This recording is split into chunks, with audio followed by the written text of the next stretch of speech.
CT Shredder, Tanner Gudauskas for the call here. Yago Dora versus L.Thompson. Yago into this event, number 4 in the world, and always great to check out all the fun outside the surf here in El Salvador, but let's get back to business in the water. L.Thompson starting things off against the reigning world champ. Big bottom turn. Thompson hits that section beautifully in the pocket and belts it off the lip line as well. The 21-year-old rookie from Durban is now resetting to light up that white water. It was always going to be an awkward finish. It's good to see. And then on this ride, I love it. Luke's going for it. Like, I don't know what it is with the South African men, but they know how to handle a big right-hand point break. L.Thompson has looked really good throughout this year in free serves, and I want to see him put it together right here against Yago.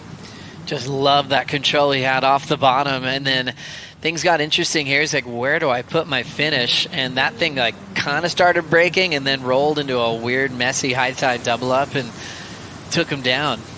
But a couple of good connections before that earned him some points. A 5.33 start from the rookie. I want to tap into, like, what do you think Luke was thinking as he's coming up? You know you're dealing with a reigning world champ who's in form, and the surf's pretty much pumping. What's the thought process there? Yeah, I mean, for these guys, the world champ, Yago Dora, compressing off the bottom, smooth with power, driving into the critical part of the wave, tagging it, regains his balance to go straight up, super late. But the guy's a cat. You never know how he's going to come out. Typically on his feet. That one takes him down.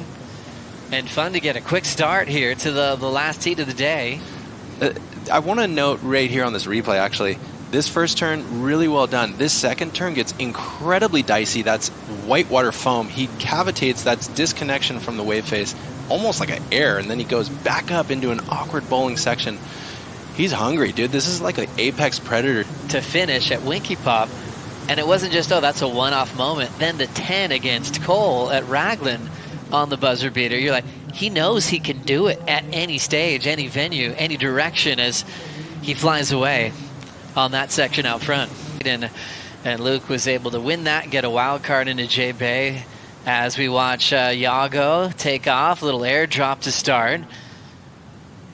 Just set up work, almost getting a little off balance. Now committing. Wow, he cleaned that up well. Big straight up vert in the pocket. Throwing the arc off the top. Swinging into the wall that's starting to bend away, so now he'll be patient. He threw so many different variations of backside punts on this wave when he made the final in the past, and he'll just go upside down a bit for a little backhand hollow float and get his best score so far. Watch this one again. It looked like the wave wanted to take him down, Tanner, but he hung in there. Why did that look so slippery? And right here, it almost came unglued. But straight into not missing a beat in that turn. That was so radical and really well executed. And, you know, on the backhand, when it gets a little chunky and lunky with the tide, it can be really hard to time, which Yago did such a great job with. I think the takeaway here is he made the most of this limited opportunity. And I really do appreciate him kind of downshifting the gearbox there just to make it happen and stay on his board. I really look back at that and I just can't even believe it happened. What a great moment in surfing history as we watch Yago coming off a 5.5, just step off. Here we go in the last 10 minutes of our evening competitively. We've got L.Thompson streaking down the line, still a little bit of light as the sun sets here at La Libertad.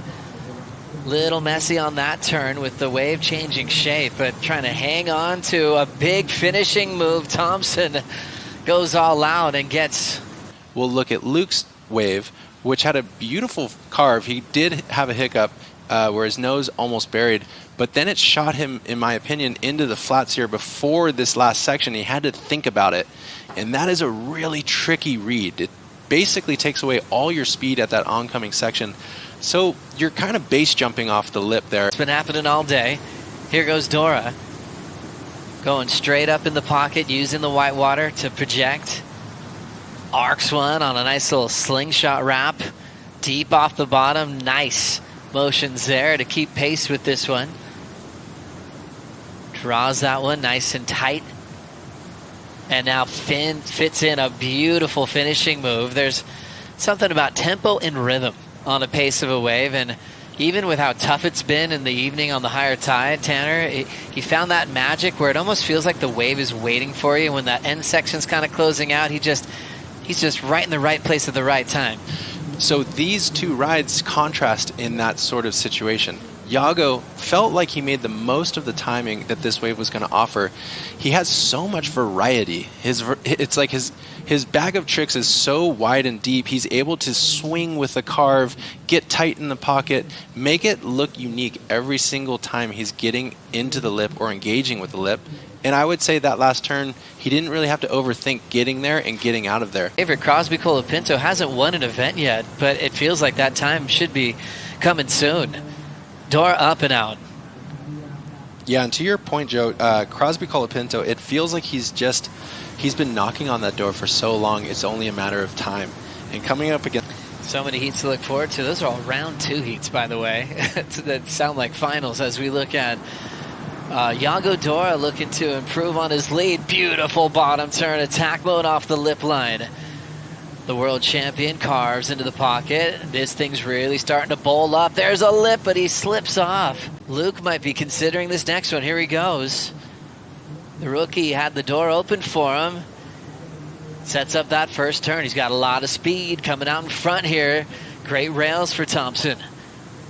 Drives off the lip, airdrops, but can't hang on. And that was the section he was hoping for, but he had to pull it to try to beat the world champ down to 1:30 to go. It can be a filler move, but sometimes it could be a crazy, impactful, scary move as well. He did so well with this read. That's a humongous turn and was able to jettison around this foam ball and make another great carve. He was well and truly on his way to a great score here. And just got tangled up, coming down into that flatter water. The fans reacted with him. As we look at Yago getting the last wave in, Luke Thompson does run out of time.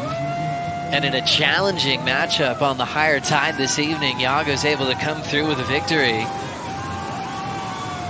Yago will take on Marco Mignot in round 3 here at Punta Roca. And keep an eye on him on the live rankings. Remember, Miguel Pupo lost to Eli Hanneman today, so Yago's got some room to move at the top of the leaderboard.